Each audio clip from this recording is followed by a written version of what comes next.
حضرت آدم علیہ السلام کے بیٹے حضرت شیش علیہ السلام تھے اور ان کے بڑے بیٹے کا نام دیالہ تھا، جو کہ اپنے چھوٹے بھائیوں سے بہت زیادہ حسد محسوس کرتا تھا۔ اس کا کہنا تھا کہ میں بڑا ہوں تو لوگ میرے چھوٹے بھائیوں کو زیادہ پیار کیوں کرتے ہیں، میرے چھوٹے بھائیوں کی باتیں کیوں مانی جاتی ہیں جبکہ میں بڑا ہوں، میری ہی بات ماننی چاہیے، میرا ہی حکم چلنا چاہیے، جبکہ لوگ میرے چھوٹے بھائیوں کو زیادہ پسند کرتے ہیں۔ وہ اسی کشمکش میں موجود تھا کہ شیطان ایک روز اس کے پاس سانپ بن کے آ گیا اور مخاطب ہو کر کہنے لگا، اے دیالہ تو کیوں پریشان ہوتا ہے، میں ہوں، میں تجھے ایسی ایسی طاقت دوں گا، ایسی ایسی چیزیں سکھاؤں گا کہ تیرے بھائی تجھ سے ڈریں گے اور لوگ تیری عزت کریں گے۔ عزیز دوستو، شیطان ہر انسان کے اندر، ہر ابن آدم کے اندر یہی وسوسہ، یہی حسد پیدا کرتا ہے۔ وہ مجھ سے زیادہ خوبصورت کیوں ہے، وہ مجھ سے زیادہ خوبصورت کیوں لگ رہا ہے یا لگ رہی ہے،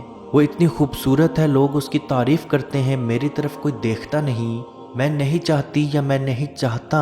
کہ اس لڑکی کا یا اس لڑکے کا کہیں رشتہ ہو۔ تو عزیز دوستو، جادو کے ذریعے اس لڑکی یا اس لڑکے کے چہرے کو خراب کرنا شروع کر دیا جاتا ہے۔ یاد رکھیں، اچھا اور خوبصورت چہرہ ہر لڑکے ہر لڑکی کا خواب ہوتا ہے، اور اس میں کوئی چیز غلط نہیں، کیونکہ صاف دکھنا، صاف لگنا، خوبصورت دکھنا، خوبصورت لگنا فرشتوں کو اور انبیاء کرام کو بھی پسند رہا ہے۔ لیکن بعض کینہ پرور انسان یا بہت زیادہ حسد کرنے والے انسانوں کو جب آپ کی خوبصورتی یا آپ کا رہنا سہنا پسند نہیں آتا تو وہ شیطان کا قرب حاصل کر کے آپ کے اوپر ایسی ایسی چیزیں ڈال دی جاتی ہیں جس کی وجہ سے آپ کا حسن پل بھر کے اندر اندر بدصورت ہونا، آپ کی رنگت اچانک سے تبدیل ہونا شروع ہو جاتی ہے۔ جب ایک کینہ پرور انسان کسی جادوگر کے پاس جاتا ہے اور اس سے مطالبہ کرتا ہے کہ فلاں آدمی کی بیٹی یا فلاں آدمی کے بیٹے پہ یہ جادو کر دو کہ اس کی شکل مکمل طور پہ خراب ہو جائے، تو جادوگر اس شخص سے اس بچی یا بچے کا کوئی کپڑا، خصوصاً ایسا کپڑا جس پہ کوئی پسینے کی بو آ رہی ہو، وہ منگوا لیتا ہے۔ اگر بعض اوقات وہ انسان کپڑا نہیں منگوا سکتا تو جادوگر جنات کے ذریعے بھی وہ کپڑا منگوا لیتا ہے۔ آپ نے بعض اوقات ایسا دیکھا ہوگا کہ آپ کے کپڑوں کے اوپر چھوٹے چھوٹے نشان، چھوٹے چھوٹے سوراخ بن جاتے ہیں، اور وہ دیکھنے میں ایسا لگتا ہے کہ جیسے وہ کسی کینچی یا بلیڈ کی مدد سے کاٹے گئے ہیں، اور جادوگر اس کپڑے کے اوپر وہ جادو کرنا شروع کر دیتا ہے اور اس کپڑے کی مدد سے جنات کو اس مرد یا اس عورت کے اندر داخل کروا دیتا ہے۔ تو جیسے ہی جنات اس بچی یا بچے کے اندر داخل ہوتے ہیں تو سب سے پہلے اس کے دماغ پہ قبضہ کر لیتے ہیں، اور جیسے ہی وہ دماغ پہ قبضہ جما لیتے ہیں اس کے خون کے ساتھ بھی بہنا شروع کر دیتے ہیں۔ تو جب کوئی انسان اس بچی یا بچے کے چہرے پہ دیکھے، یا وہ بچی یا بچہ اپنے آپ کو کسی شیشے میں دیکھے، وہ اپنے آپ کو بدصورت محسوس کرنا، اپنے آپ کو بدصورت نظر آنا شروع ہو جاتے ہیں۔ ان کے چہرے پہ اچانک سے سانولا رنگ آ جاتا ہے اور کالے کلر کے دھبے یا کالے کلر کے نشان بننا شروع ہو جاتے ہیں۔ بعض اوقات یہ لائنوں کی شکل میں، بعض اوقات سرخ دانوں کی شکل میں بھی نظر آتے ہیں، اور یہ ضروری نہیں کہ وہ صرف چہرے پہ رہیں، بعض اوقات وہ جسم کے پورے حصے میں بھی داخل ہو جاتے ہیں۔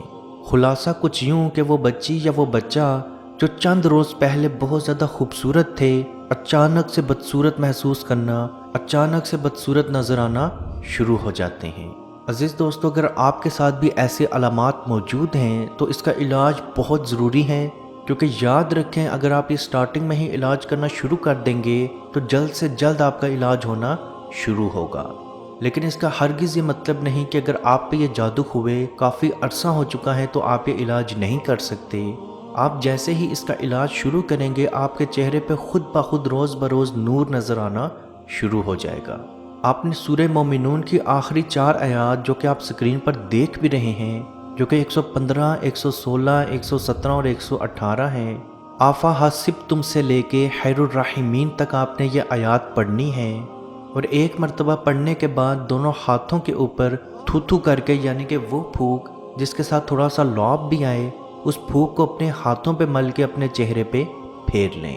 اس کے فوراً بعد آپ نے اذان پڑھنی ہے جو کہ آپ سکرین پر دیکھ بھی رہے ہیں، اور یہ اذان آپ نے ایسے پڑھنی ہے جیسے کوئی وظیفہ پڑھتے ہیں۔ جیسے ہی آپ اذان پڑھ لیں اسی طرح سے آپ نے دوبارہ دونوں ہاتھوں کے اوپر تھو کرنا ہے اور اپنے چہرے پہ پھیر لینے ہیں۔ اگر آپ کے جسم پہ بھی نشانات موجود ہیں تو آپ اپنے چہرے کے ساتھ ساتھ اپنے پورے جسم پہ بھی ہاتھ پھیر سکتے ہیں، اور رات سونے سے پہلے اور صبح اٹھتے ساتھ آپ نے 11 مرتبہ اللہ نور السماوات والارض، اللہ نور السماوات والارض، اللہ نور السماوات والارض، جو کہ سورہ نور آیت نمبر 35 کا چھوٹا سا حصہ ہے، آپ نے یہ 11 مرتبہ تلاوت کر کے اپنے دونوں ہاتھوں پہ تھو تھو کر کے پورے جسم پہ پھیر لینا ہے۔ عزیز دوستو، 15 دن کا یہ عمل ہے، اور اگر آپ چاہیں تو ساری زندگی بھی یہ عمل کر سکتے ہیں۔ آپ کے چہرے پہ روز بروز نور بھی آئے گا، اور آپ کے اوپر خواہ مکمل طور پہ وہ جادو بھی ٹوٹنا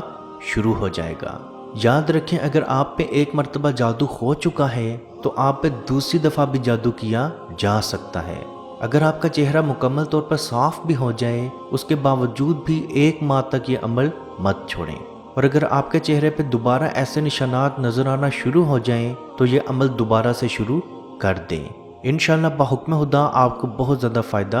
ضرور پہنچے گا۔ اللہ پاک سے دعا ہے کہ ہم سب کو اپنے حفظ و ایمان میں رکھے، اور کشمیر کے بھائیوں پہ خصوصی رحم فرمائے اور ان کو آزادی کی نعمت عطا فرمائے۔ آمین۔ اللہ حافظ۔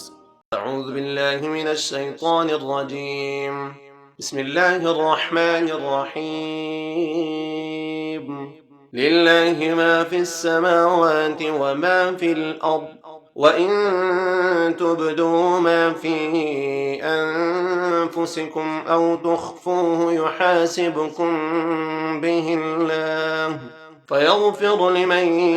يَشَاءُ وَيُعَذِّبُ مَن يَشَاءُ وَاللَّهُ عَلَى كُلِّ شَيْءٍ قَدِيرٌ۔ آمن الرسول بما أنزل إليه من ربه والمؤمنون كل آمن بالله وملائكته وكتبه ورسله لا نفرق بين أحد من رسله وقالوا سمعنا وأطعنا غفرانك ربنا وإليك المصير۔ لا يكلف الله نفسا إلا وسعها، لها ما كسبت وعليها ما اكتسبت، ربنا لا تؤاخذنا إن نسينا أو أخطأنا، ربنا ولا تحمل علينا إصرا كما حملته على الذين من قبلنا، ربنا ولا تحملنا ما لا طاقة لنا به، واعف عنا واغفر لنا وارحمنا